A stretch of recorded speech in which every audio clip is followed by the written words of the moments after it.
Et Olivier Brachard vous présente le sport. Bonsoir Olivier. Ouais. Bienvenue Olivier, ça va? Oui, ça va et toi? Oui, ça va. Alors les Montpelliérains, on commence d'abord avec un MHSC qui se remet de sa défaite face au PSG, qui joue chez les Girondins ce week-end. Et oui, qui joue chez Girondins, ça s'est pas très bien passé samedi soir à la Mosson, défaite 3-0 face au PSG. Peu de changements dans l'équipe, Younes Belhanda, le milieu de terrain, sera peut-être ménagé, remplacé par Rémi Cabella qui avait fait une belle partie à Ajaccio, on s'en souvient. Il avait inscrit un but et Montpellier avait emporté 3-1. Cyril Jeunechamp devrait remplacer au poste d'arrière droit Gary Boccali, le Martiniquais, victime peut-être de son erreur face au PSG. Sa perte de balle, on s'en souvient, avait débouché sur un contre conclu par Kevin Gamero. Reste la question du gardien de but, Julien. Geoffrey Jourdain, qui n'a pas fait une super partie face au PSG, pourrait être remplacé par Laurent Pionnier, élu meilleur gardien du mois d'août. Je vous propose d'écouter l'entraîneur de Montpellier du MHSC, René Girard, qui nous parle de cette équipe de Bordeaux. On l'écoute. Sur la taille, c'est une équipe qui est très dangereuse sur tout ce qui est coup de pied arrêté, parce qu'il y a beaucoup de hauteur, la hauteur on l'a peut-être pas, mais on peut avoir la rigueur, on peut avoir, ils ont un frappeur remarquable qui est Pazzi, pied gauche, pied droit, donc je ne sais pas s'ils vont récupérer Jussier ou pas, mais bon, ils ont quand même des joueurs de qualité. Il faudra, ce qui me fait dire qu'il faudra être très rigoureux et très attentif à tous les niveaux. Bon, leader la semaine dernière, c'est plus le cas en Ligue 1. Hein. Oui, mais juste un point derrière, on va voir le classement.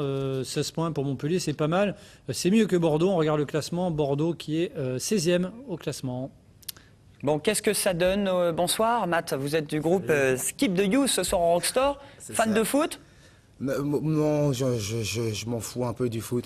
Mais je suis fan du PSG parce que personne n'est fan du PSG. Donc c'est pour faire chier le monde, je suis fan du PSG. Mais pas de Lille. À Montpellier, je serais très fier d'être fan du PSG. Pas de Lille parce que vous êtes un groupe de Lille. Ouais, c'est triché. Ouais, c'est un peu triché. Bon. Triché. Bon, les Crocos Costières en national, Lille ça donne champion quoi? de France quand même. Ouais, c'est pas mal. Ouais, je sais pas ce que ça représente. Alors en national, il y a les Crocos, Nîmois, les Crocos. Gros week-end aux Costières. Hein. Ah oui, qui jouent un gros morceau, c'est les Chamois niortais. Alors Niort, c'est quand même, ils sont dans le trio de tête. Une équipe qui reste sur une victoire 4-0 face au Red Star. Nîmes, en tout cas, est mieux qu'en début de saison. Un bon nul chez le leader Épinal la semaine dernière. Et puis les Crocos, par contre, auront pas mal de joueurs suspendus et pas des moindres. Emmanuel Corrèze et aussi le Monsieur Plus de Nîmes depuis le début de la saison. 8 buts. Sédou Koné, 8 buts à son actif, l'attaquant du Nîmes Olympique. Au classement, les Crocos? Au classement, les Crocos, on va le voir, hein, 7e, 14 points. Niort, 2e, avec 20 points. Au classement de rugby, c'est pas top pour le MHR, avant-dernier, qui reçoit Toulon ce vendredi. Alors, vous vous souvenez de l'histoire du scooter l'an dernier, hein, entre Mourad Boudjela, le président du Racing Club toulonnais, et Fabien Galtier, l'entraîneur de Montpellier. Alors là, c'est pas sûr que Fabien Galtier joue son scooter sur ce coup-là, vu le début de saison du MHR, hein, seulement pas de victoire encore pour le MHR. Et voilà, 2 défaites à domicile face à Brive et Bordeaux. Là, Toulon, ça risque d'être encore une autre affaire, comme vous l'avez dit, comme tu l'as dit, Julien. Alors la compo de l'équipe, à l'ouverture, la surprise, c'est l'entrée du jeune Ilian Perrault.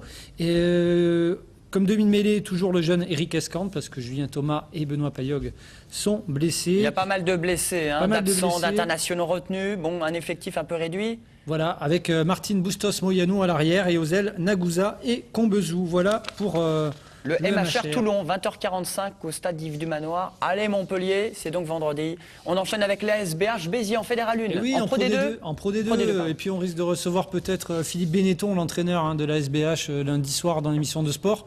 Béziers qui reçoit Oyonnax. C'est ce week-end. Au stade de la Méditerranée. À Béziers. Handball, Ligue des Champions, dimanche à l'Arena. Voilà, gros match, hein, Montpellier Handball qui reçoit Léon, le club d'Adrien Dipanda, ex-montpelliérain. Il est parti chez les Espagnols, Adrien. Il est parti chez les Espagnols, Léon.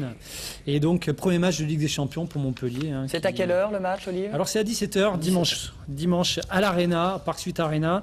Et puis, il y a l'USAM qui se déplace à Istres. Donc là, ça devrait être dans les cordes pour le de l'équipe de l'USAM. Et puis, les Vipers, c'est du hockey sur glace qui reçoivent Anglet. On recevra normalement aussi Lionel Bilbao, l'entraîneur des Vipers. Lundi dans l'émission de sport. Et puis ne pas oublier les Barracuda qui jouent face à Rouen la finale du championnat de France de baseball. Et ça, il faut y aller. C'est samedi après-midi et dimanche après-midi à Vérassi. Bon, il y a pas mal d'événements, effectivement. C'est quoi votre sport préféré? Je fais beaucoup de surf. Beaucoup de surf. Ouais. Bon, vous allez À surf. Montpellier, c'est assez tranquille niveau surf. Ah bah oui. Ça dépend, au mois d'octobre, c'est pas mal quand même. C'est pas au score, mais on est bien quand même en Languedoc-Roussillon. On a du soleil, Je vous monsieur. aime bien, je vous aime bien. Allez, voici les titres à la une. Le rappel des infos, c'est maintenant.